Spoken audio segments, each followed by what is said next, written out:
Porté sur les fonds baptismaux en 2015, la Confédération estudiantine et scolaire d'Afrique, CESAC, a organisé son deuxième congrès ordinaire du 27 au 29 août 2021 dernier à Abidjan.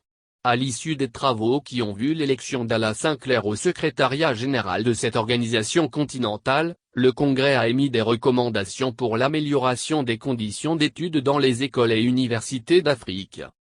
Les 27, 28 et 29 août 2021, le secrétaire général intérimaire de la Confédération estudiantine et scolaire d'Afrique, CESAC, a réuni les organisations membres du syndicat continental au deuxième congrès ordinaire de la structure, à Abidjan. Ces assises statutaires placées sous le thème « Quelle contribution de la jeunesse estudiantine et scolaire face aux défis du continent africain » sont intervenues après la fin du mandat du bureau exécutif continental sortant. 10 pays ont effectivement pris part à ce congrès. Notamment le Bénin, le Togo, le Burkina Faso, le Ghana, le Libéria, le Niger, le Mali, la Guinée-Conakry, le Nigeria et la Côte d'Ivoire. L'objectif de cette rencontre de la structure syndicale des élèves et étudiants d'Afrique était de faire le bilan du bureau exécutif sortant, mais également amender les principales rubriques des textes régissant la Confédération et élire un nouveau secrétaire général continental. À l'issue des travaux, le secrétaire général de la Fédération estudiantine et scolaire, FESI, Ala Sinclair, a été plébiscité par ses pairs, pour un mandat de 2 ans. Finalement, le Congrès a formulé des recommandations en vue de l'amélioration des conditions d'études des élèves et étudiants partout sur le continent africain.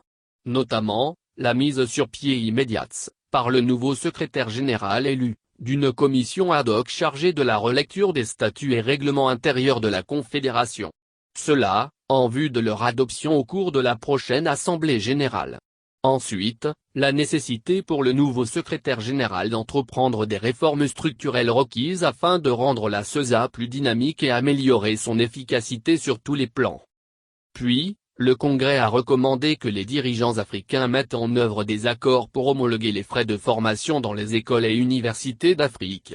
Enfin, le Congrès s'est préoccupé de la question de l'insertion professionnelle des diplômés qui constitue un véritable casse-tête chinois en Afrique.